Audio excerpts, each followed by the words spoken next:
the Undertaker's been hitting the media blitz, and that's another thing in 2020 that uh, is so freaking weird to me. Like the Undertaker doing like the Pat McAfee show, the Undertaker doing stuff on ESPN. Uh, like the media blitz and exposure around the Undertaker is just something that me, I never thought I'd ever see that. I am not a listener weekly. Actually, I couldn't even tell you the last time I had listened to the Corey Graves podcast, but I did give it a listen this week with the Undertaker, and there was an interesting segment on it where he asked the Undertaker was asked about the thoughts on the current style of today's wrestling. He said there are positives and negatives. I think on the grand scale of everyone, the athletes of today are like comic book superhero stuff on what they can do. But I think they rely too much on that aspect of their performance and not enough on their character and willingness to sell to make things mean something. Prime example, last night at Backlash, Edge and Randy honestly almost brought a tear to my eye because I haven't seen that type of wrestling match in so long. This is what professional wrestling is, or what it's supposed to be, in my opinion. It's great being as athletic as these guys are, but at the end of the day, it doesn't mean as much because when you rely on that athleticism and rely only on it, you continually push the envelope on the audience. They're going to be desensitized on double backflipping off the top to somebody on the floor. They're going to see it a couple of times, go, okay, I've seen that now. What else do you have for me? So you continually push the envelope, put yourself at higher risk for injury. It's self-preservation. Um, so basically, I mean, it's one of the gripes or what have you that I think some older fans have had for a while, that it's more of a like almost like a choreographed dance routine as opposed to a wrestling match. And for me, I think there's positives and negatives in both schools. Like I enjoy that. Like I said, I enjoyed the hell out of Edge and Randy Orton this past Sunday. One of my favorite matches of all time is Brett and Owen to open up WrestleMania 10. Like I don't think you're ever going to see a match like that in the WWE ever for a long time. It's just not what you see today. But in the same time, when I watch, when I watch some of these guys that are just crazy athletic, and they can just defy logic with what they do. I mean, Ricochet comes to mind. I mean, from a bigger guy standpoint, Kevin Owens always comes to mind. Keith Lee comes to mind. Like some of the things that these performers and these superstars today can do from an athletic standpoint just baffle me. Like I know, like when we went to when the four of us went to the NXT show in Bethlehem, like finally seeing Ricochet live, like it was like what am I even watching? Like this isn't like it doesn't even make sense that a person can do that. So I think for me, I would like to kind of see like the perfect middle ground of the two styles. Because if you constantly have, old style wrestling, you know what I mean? I think a lot of people are going to get bored with it. I think you're going to lose people. But at the same time, if you just constantly have, flippy doos and leaping over the top ropes, and how many corkscrews can you do in a leap? I think it's just going to kind of just become one and the same as well. For me, I'd like to see a good mix. This is sour grapes from an older generation who cannot perform as fast and as the style of a lot of these younger folks. Jim, to your point, I think that's what we have right now is a great blend of professional wrestling in the WWE and outside the WWE. I think let's look at AEW. You have the Young Bucks and your Sammy Guevara's and your Lucha Brothers doing all their flippy doos. You have the Butcher and the Blade, and now FTR. And that's just their tag team division. You look at their women's division. Look at the WWE women's division. I think that is the greatest blend of wrestling that we've seen in a long, long time, of folks that are grounded and wrestle, plus some flippy doos and then things of that nature. I think an older generation gets fixated on the flippies and they don't actually see what's in front of them fully. So this is the old guy at the bar. It's the old guy sitting there at the saloon. Just my day. My name is Adam. Adam Email. Old timey wrestling guy. Old timey wrestler guy. I remember a time when you didn't see just one flip. Yeah, no, I see what you're saying. Them goddamn young bucks. Yeah, that's my take on it. The people that can't do those things are the people that are dude. NXT is the flippy do wrestling company that everybody wants to bitch about, that Randy Orton wants to bitch about for slapping their legs and bullshit like that, and then he goes and punts somebody and slaps his fucking thigh. So get the fuck out of here with all that stuff. It's old sour grapes. I don't even want to hear it. Tim, your thoughts?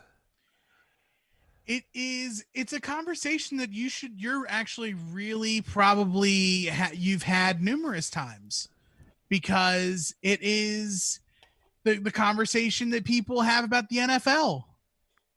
Oh, it's a pass heavy league now. The rules are so different. Everything, like, it's not even football anymore. They can't hit anybody. They can't do anything. And it's like, I remember when they used to run the ball and Barry Sanders touched the ball like 77 times a game. And like, it's the same concept. Like, and people said back, like people say now, oh, well, the best football players are the players from the grindum 70s, where like you could grab a dude by the face mask and like, but if you look at what you're watching now, like, Pat Mahomes is captivating.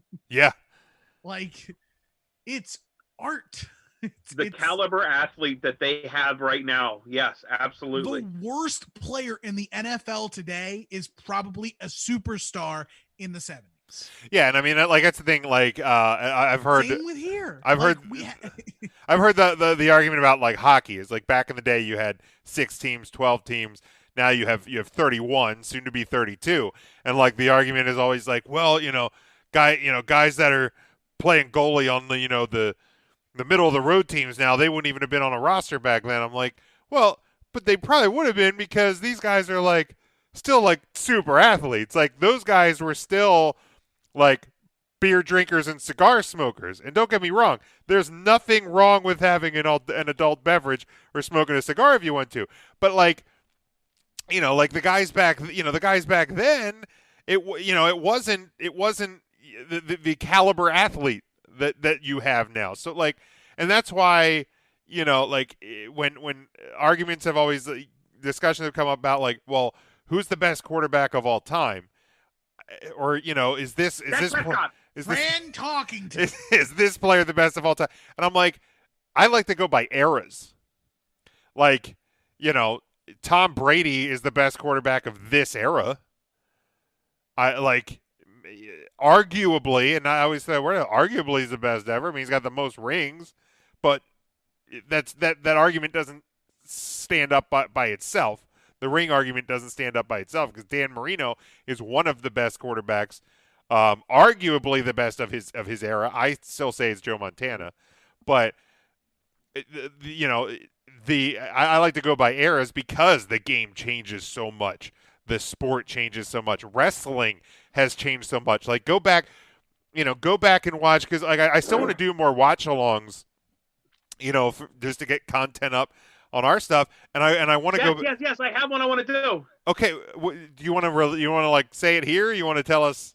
I do. What is it? I do. Because we've just passed the anniversary, the 15-year anniversary of One Night Stand. Okay. The ECW One Night Stand show. I'd love to go back and watch Mike Awesome versus Asada Tanaka. Because that match, if I remember correctly, was an absolute banger. Love it. And then like Mike Awesome fucking flipped out of the ring for no reason at the end of it. if I'm remembering correctly.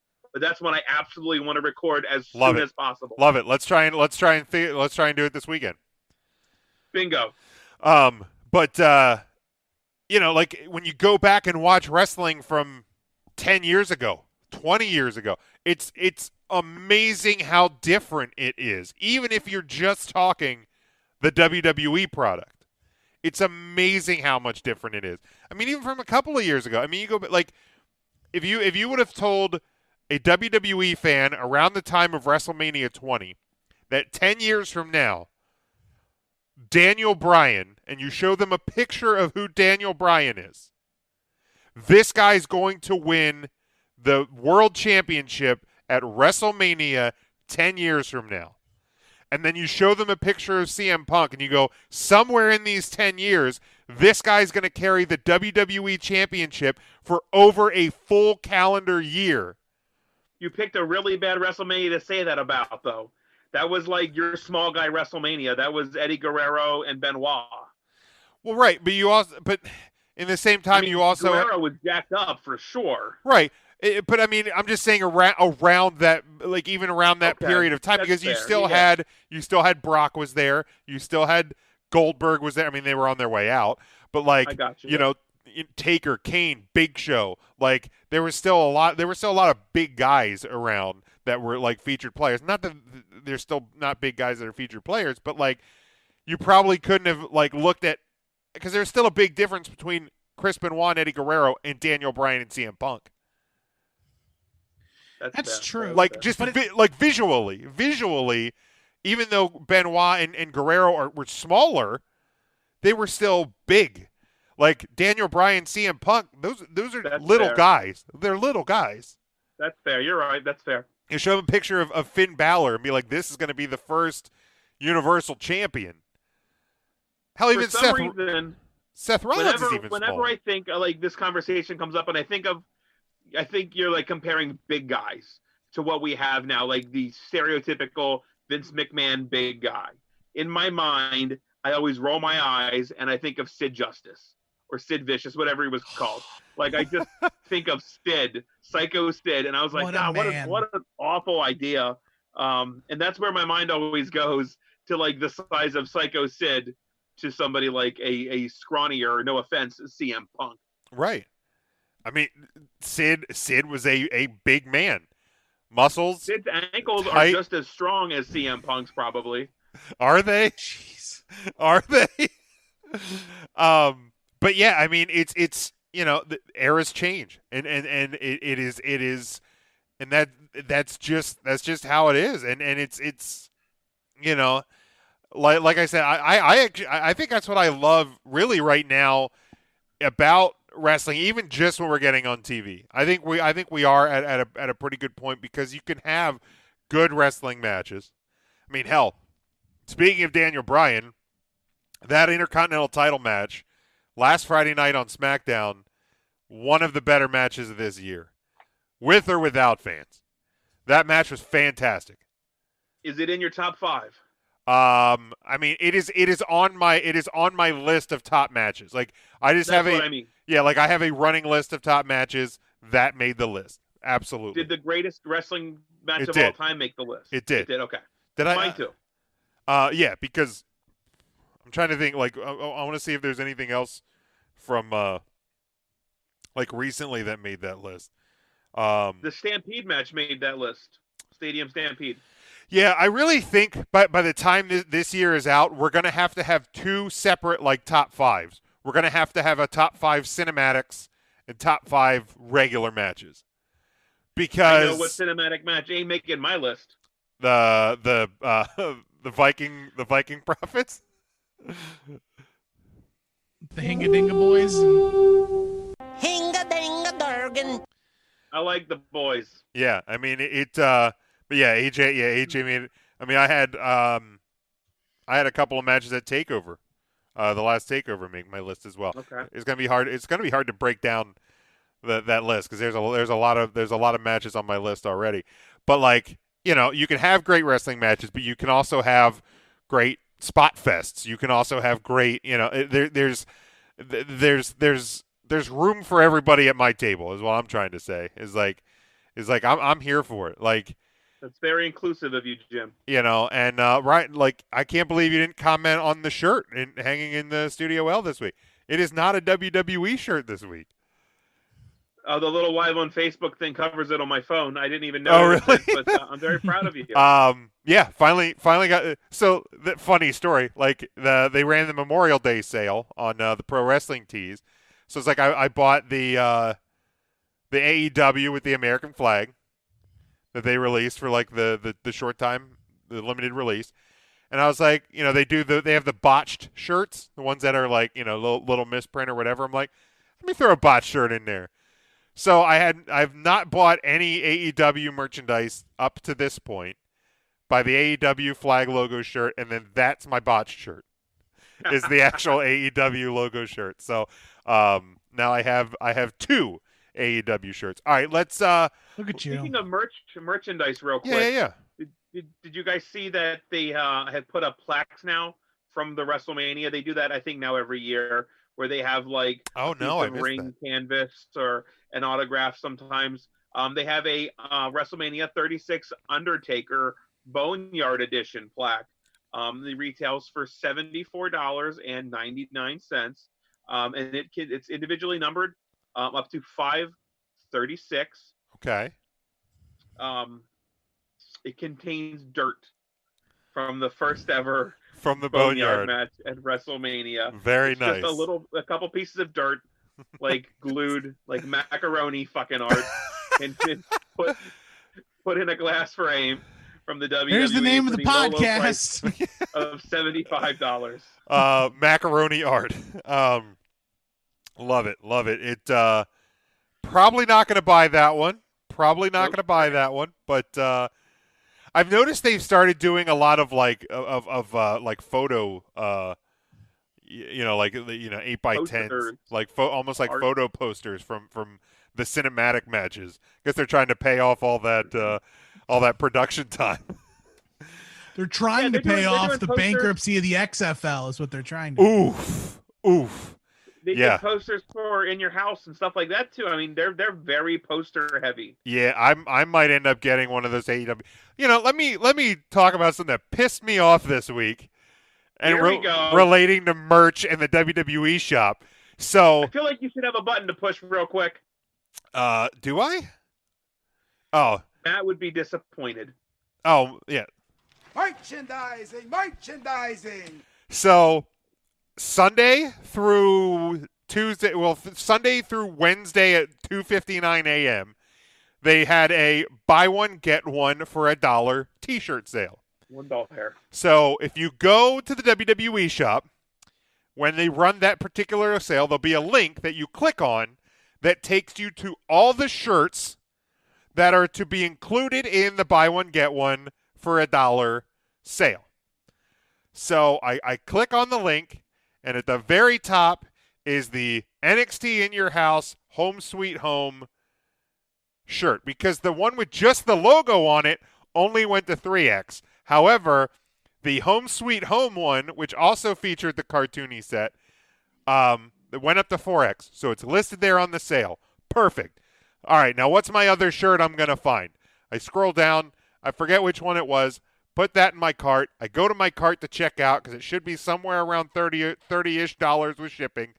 And my cart says $56. Nope, that's not right. Like, wait a minute. So I went back, and apparently the shirt, the NXT shirt, was not included in the sale. Roasted. So the Boom, roasted. the WWE shop has a live chat option. So Big Jim's like, I'm going to speak to customer service. Okay, Karen. No, what's the name you gave to a male Karen on the Final Wrestling place? Tim? Kevin? I thought it Was it Brad? I thought it was a Kyle. Brad? I think you said it was a Brad. So Okay. I'm like, all right, I'm gonna go full Brad here.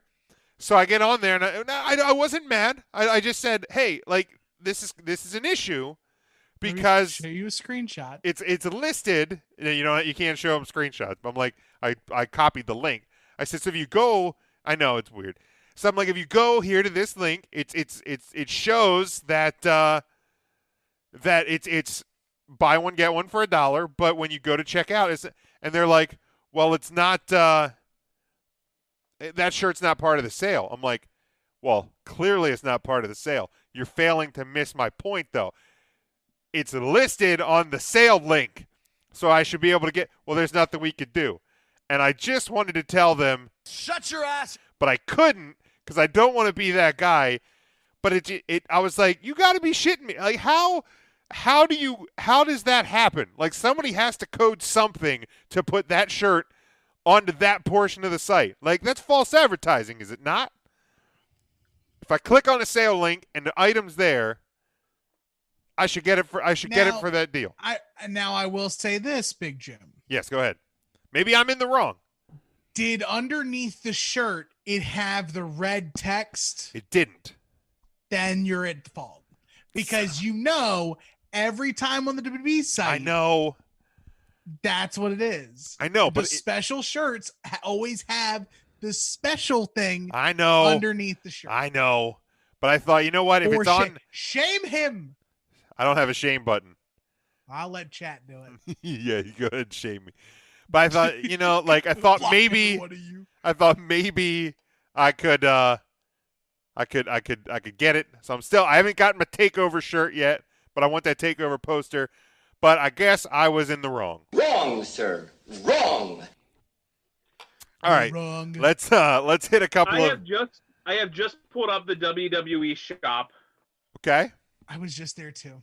Is there a worse shirt on there than the Shotzi Blackheart shirt? I mean, let me look. probably, but I'm sorry. That I'm is gonna a look. poo-poo Yes. shirt. Yes. The Mean Mark Callis rookie shirt is pretty bad. Oh no, that's not as bad as but see, the rookie shirts, I feel like the rookie shirts are in their own separate category, because that's just like its own. If you go under shirts, there's the Drew McIntyre where it's the Claymore Country. Yeah. And that's now a WWE exclusive. We're buying from the WWE shop. Right, like, where else am I buying it from? Everything's an exclusive. Right, everything is a WWE Right. exclusive. Let me. Specifically exclusive. I'm on the hunt now for like worse shirts. I do love You the Angel Garza shirt though. You've seen that I Shotzi hate shirt that I'm talking about. Yeah, I Yeah. hate everything Angel Garza. It's bad. Oh, dude, Really? I love Angel Garza. I'm not here for the dingling, man. Oh, I just- love Angel Man. Garza. You want to know why I don't like him? Sure. You didn't like Hector Garza, his uncle. That's I why. loved Hector. Rest his soul. You know God why I rest don't his like soul. you know why I don't like Angel Garza? Because he's infringing on our turf. You keep your paws off of Charlie Caruso. This man's got a point. That's You fair. nasty man. This man has a point. Trying to ruin yeah, it for the rest of Here's us. a shirt that's worse than the Shotzi Blackheart shirt, and that is the AJ Styles ASAP. Oh, I don't think that's that bad. The Timothy Thatcher shirt looks pretty bad. I don't know, man. I can't believe the two Gronk shirts look bad. Oh, Well, Gronk shirts are poo-poo. I don't think they count because Gronk no longer Okay, go now here. We're just You gonna, don't been released even go officially? here. Officially, unofficially, I think is where it is at this point. the Velveteen Dream NWO Ova shirt is bad. But right here, this style shirt is just it's hot garbage. It's Oh, fine. man. I'm fine with that. I hate that shirt. It's not as bad as that Shotzi shirt, man. This one's kinda bad. It's bad. I don't That like the Shotzi Edge Blackheart grit shirt. is no bueno. Charlie says he doesn't like the new Iconics shirt. Oh, come on. I like this one's bad. Where is it? I don't mind ASAP. No, sorry, I was pulling up a different one. Pulling up ASAP. Well, it's because I thought it was a different. I thought it was a different Mrs. window. Morrison shirt, it's not that good. The hey. Dakota Kai's shirt is hot garbage. Man, I still don't think it's worse. I don't know. I'm stuck on that. It's not good. It's no bueno. Oh, I was going to get the other shirt I was going to get was the Triple H 25 years shirt. That's also kind of bad. I like that one, but I'm a Triple H mark, so. That's true. Look at the Timothy Thatcher shirt. Go up. You just passed it. Where is it? It's Oh, above the Gronk shirt. oh yeah, that's not good. That looks horrible. That's not Yeah, good. that's not great. Hey, we're gonna put doo-doo brown on black. The I mean, let's just be happy for a moment that Timothy Thatcher has a WWE shirt. that's Thatch is I mean Thatch that's can. fair. Dude, so I almost bought the Ham and Slam shirt. Oh, that's bad too. Can I also say something really quick? Sure. WWE is missing the boat on the fact that we can't get the working man shirts personalized. You know, yeah, that is a great point, Tim. Working man Otis and working man Tucky. You mean to tell me we can't get working man Big Jim? But I thought about buying the Ham and Slam. If it wouldn't have had the cartoony Tucky and Otis, I think I would have bought. Like if it just would have said Ham and Slam. What if it had just the cartoon Otis? Okay, probably. I do love me some Otis, or like with his big belly hanging out, but Ham and Slam.